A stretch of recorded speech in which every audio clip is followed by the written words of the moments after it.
Bueno, hablemos ahora de las GPIO del microcontrolador RP2040. Este microcontrolador cuenta con 36 pines de entrada-salida de propósito general. A diferencia de otros microcontroladores que suelen tener los pines de GPIO separados en puertos de 8 bits o de 16 bits, en este caso este microcontrolador tiene dos bancos, uno que le llama banco de usuario o banco 0 y el otro que le llama banco QSPI. El banco QSPI está conformado por los pines del GPIO 30 al GPIO 35 y comparten sus funciones con el QSPI que se utiliza para ejecutar código en la memoria flash externa. Por lo que en los casos más generales de uso estos pines no van a estar disponibles. Por eso es que al otro banco le llama banco de usuario, que son que abarcan los pines del GPIO 0 al GPIO 29. El banco GPIO de usuario soporta las siguientes funciones: control por software vía SIO. Esto sería el control digital estándar, digamos, de cualquier puerto GPIO. Acá digamos, se llama SIO porque viene de Single Cycle I/O, o sea, es capaz de leer o escribir en un único ciclo, como en una operación atómica. También los pines se pueden utilizar para el módulo Programmable I/O, o sea, o PIO que le llaman.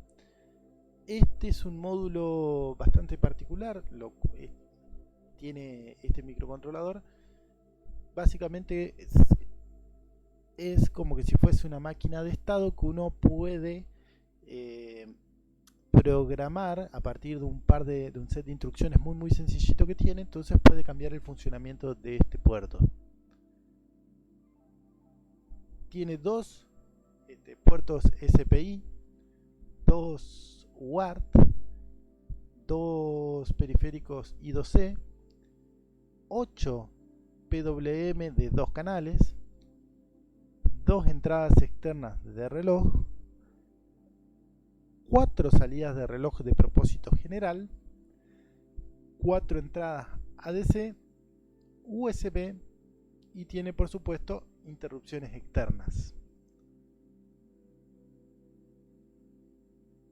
Acá tenemos un esquema en los bloques.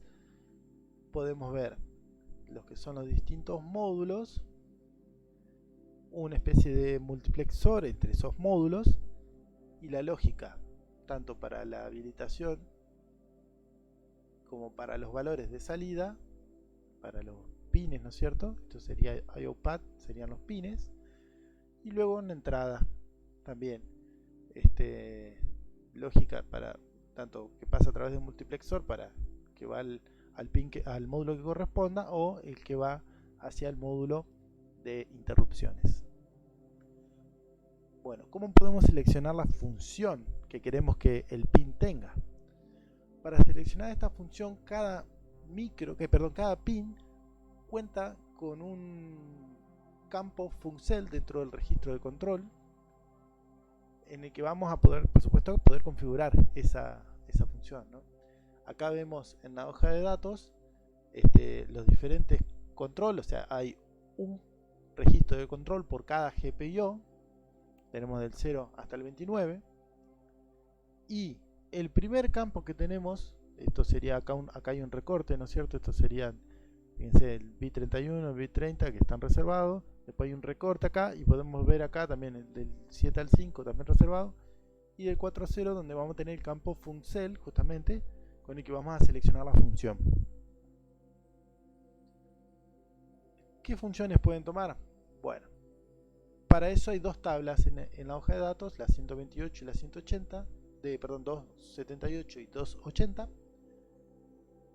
que están en las hojas 236 y 237 respectivamente. Para el bloque de usuario, acá vamos a mostrar un recorte con los primeros 6 pines. Tenemos el 0, que sería el GPIO 0, la función 1, que sería en función SPI RX, o sea, de entrada, la función 2, que sería UART 0, TX, que sería salida, ¿no es cierto?, transmisión, la función 3, que sería I2C0 SDA, o sea, la línea de datos del I2C0, la función 4, que sería del PWM0 canal A, función 5, que sería SIO, o sea, acá tendríamos efectivamente lo que sería la función de pin digital, F6, que sería el PIO 0, y F7 PIO 1, acá de vuelta los módulos que son programables, un F8 que en estos pines no tiene ninguna función, y un F9 donde tenemos pines para el puerto USB. Este sería el ejemplo, por supuesto, para el pin 0. Para el pin 1 nos tenemos que fijar en esta línea, para el pin 2, para el pin 3 y así. Y por supuesto para los otros pines el resto de la tabla. En el caso de los GPIO que están en el bloque de QSPI, dijimos que era la tabla 280, y la muestro acá porque básicamente son 6 pines nada más en este bloque, y en realidad estos pines van a poder funcionar tanto para execute in place, o sea, para ejecutar código que se encuentra en la flash externa a través de una interfaz QSPI, o en su defecto solo como pin digital.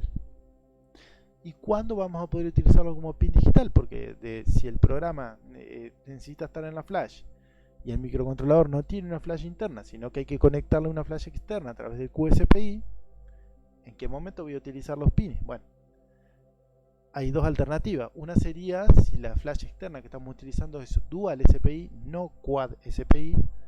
En ese caso tendríamos habilitado el pin SD2 y SD3.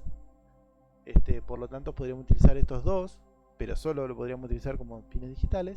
Y el otro caso sería si no utilizamos flash, hacemos una especie de boteo a través del USB, y en ese caso podríamos utilizar todos los pines como pines digitales, solo como pines digitales.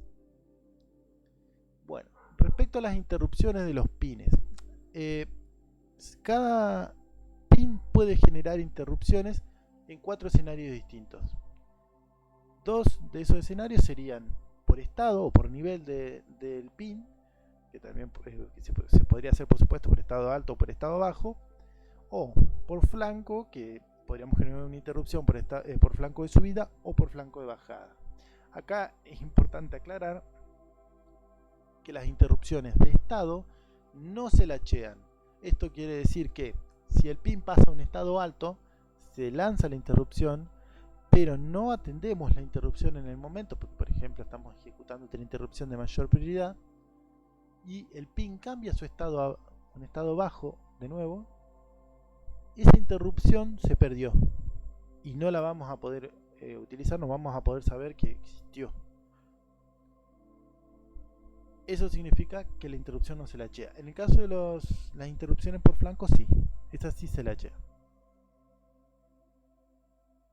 Bueno, hay 3 destinos para las interrupciones. Uno sería para el procesador 0, el otro para el procesador 1 y otro para despertar al microcontrolador del modo dormante.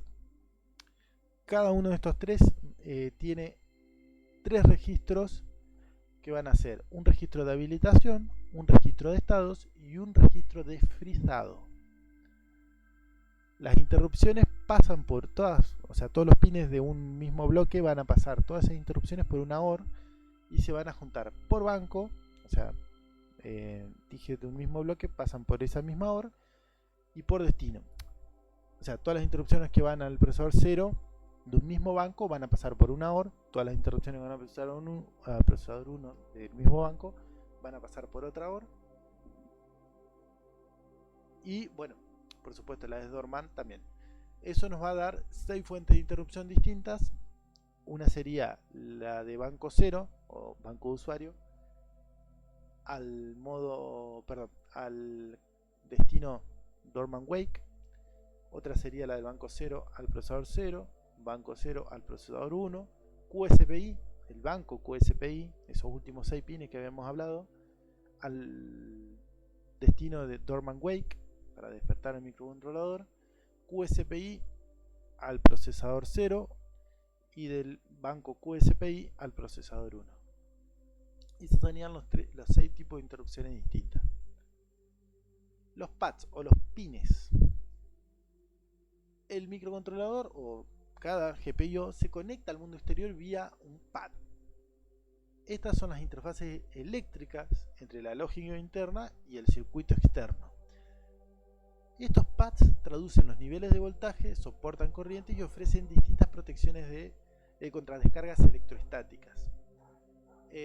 Podemos ajustar ciertas capacidades de esos pads dependiendo los requerimientos del circuito externo que tenemos. Podemos cambiarle, por ejemplo, la corriente de salida, que puede ser de 2, 4, 8 o 12 miliamperes. La velocidad de cambio de ese pin, podemos configurarla solo entre lenta o rápida. Se puede configurar ese pin como una entrada con histéresis. O también le podemos habilitar, por ejemplo, resistencias de pull up o pull down que ya son internas del microcontrolador, así no es necesario agregarlas de forma externa. También contamos con un buffer de entrada que se puede deshabilitar para reducir el consumo cuando el pad no está en uso o está no conectado o conectado a una señal analógica, por ejemplo. Acá tenemos el esquema lógico del circuito. Como les decía, estos serían las salidas. Acá la flechita está al revés. Tenemos el pad de este lado y acá tendríamos el registro de habilitación de la salida, el registro de datos de la salida. Este triangulito sería una especie de buffer en el que lo habilitamos, le damos el dato y ese dato saldría por el pin. En el slew rate acá les configuraríamos si el cambio del pin sería rápido o lento, y en el drive strength sería para configurar, fíjense que es una línea con dos cables, sería para configurar 2 mA, 4 mA, 2 mA, 8 mA, 6 o 12 mA. Y luego, para el caso de la entrada, tenemos este buffer de acá, que sería el que lo podemos configurar como un buffer con histéresis. Tenemos también el registro de habilitación, el registro de datos y bueno, y la habilitación del Smith Trigger. Y todo eso, por supuesto, al MUX del GPIO. También contamos con la resistencia de pull up y pull down. Fíjense que las resistencias están conectadas acá en el medio a la línea del pin. Y acá, a través de esto, que en realidad son dos líneas, o habilitamos la resistencia superior, entonces tendríamos un pull up, o habilitamos una resistencia inferior, entonces tendríamos un pull down. Eso en caso que configuremos el pin como entrada, por supuesto.